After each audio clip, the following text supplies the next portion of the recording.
All right, so today we're diving into a chapter from the Gospel of Mark that honestly works on two totally different levels.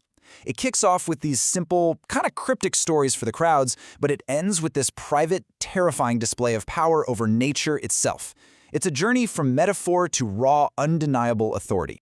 And this question right here, this is the key to the whole thing. It gets you thinking that maybe the most profound ideas aren't in some complicated lecture, but they're actually hidden in plain sight, disguised as simple stories about farming. If you get this, you get the first half of the chapter. So the main tool for all this is the parable. And it's not just a simple story. In this context, it's really more like a riddle. The speaker is trying to explain this huge, abstract idea, what he calls the kingdom of God, by comparing it to everyday things everyone would know, like planting seeds or lighting a lamp. So how exactly did he use these powerful little stories? Well, the text shows us this really specific, kind of two-step approach.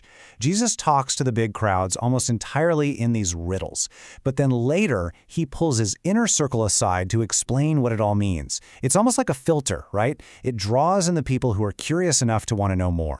And this wasn't just a random technique he used sometimes. It was his main way of talking to the public. I mean, the text is super clear on this point. For the general audience, the message was always wrapped up in a metaphor, and you, the listener, had to be the one to puzzle it out. The first couple of major parables we get here have this amazing shared theme. They're all about these small, almost insignificant beginnings that just explode into this unstoppable, mysterious growth. Let's take a look at the first one. In this story, the farmer's role is, well, surprisingly hands-off. He throws the seed out there and then he just goes about his life. He sleeps, he gets up, day after day. But here's the crucial part. The seed grows completely on its own, and the text makes a point of saying the farmer does not know how.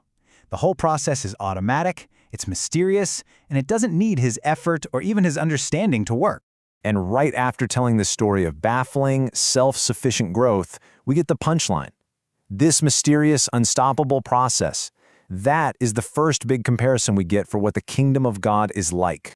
Now, the next parable really doubles down on this growth idea, but this time it focuses on the absolutely massive scale of the change. It starts with a mustard seed, described as the smallest of all seeds on earth, and then contrasts that with what it becomes. And the result is, well, it's extreme.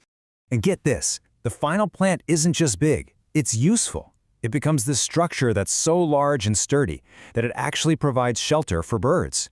So from the tiniest, most insignificant little speck comes this massive, life-sustaining presence.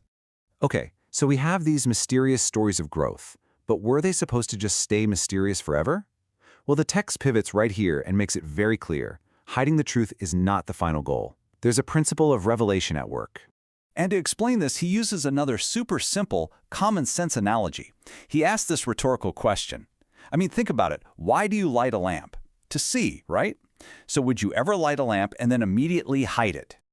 Of course not. The answer is obvious. You put a lamp on its stand so it can light up the whole room, to let it do the very thing it was made to do. The logic is just simple and direct.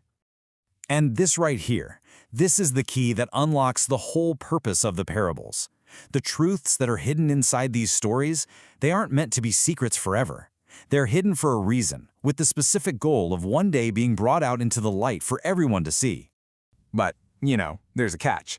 This big reveal isn't just something you passively receive. The text gives a direct command to the listener.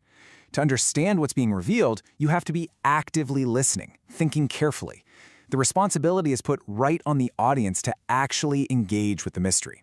And right after that warning, the entire chapter just shifts on a dime. The teaching is over. We're about to go from metaphorical stories about mysterious power to a truly terrifying, literal demonstration of that power. So the scene changes. It's the end of a long day. Jesus and his disciples leave the crowds behind. They hop in a boat and they start to cross the Sea of Galilee. And then, just out of nowhere, total chaos. A furious squall just descends on them. Waves are crashing over the sides of the boat. It's filling up with water, and they are about to go under. For these guys, many of them experienced fishermen, this is a life-or-death situation. They are in serious trouble. In a complete panic, they find Jesus, and he's asleep in the back of the boat. Can you imagine? And their cry for help isn't just a request, it's practically an accusation born out of pure terror. Don't you even care that we're about to die? And this is where everything slows right down. He gets up, he stands, and he doesn't talk to his terrified friends, he talks to the storm itself.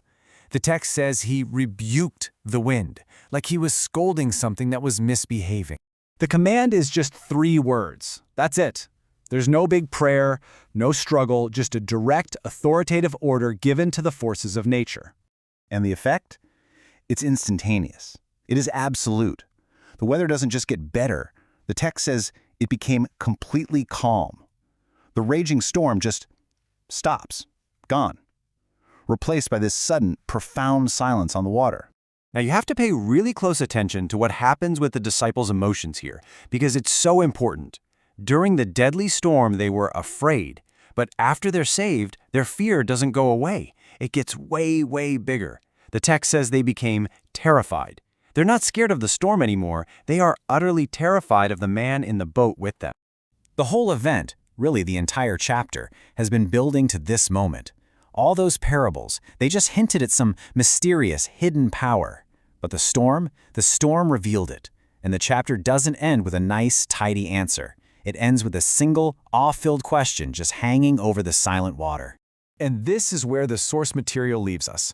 The disciples are just looking at each other, and their question changes everything. They thought they knew their teacher, but what they just saw, it breaks every category they have. The parables were riddles about the power of a kingdom. The storm was a demonstration of the power of its king, leaving us all with their exact question: who is this?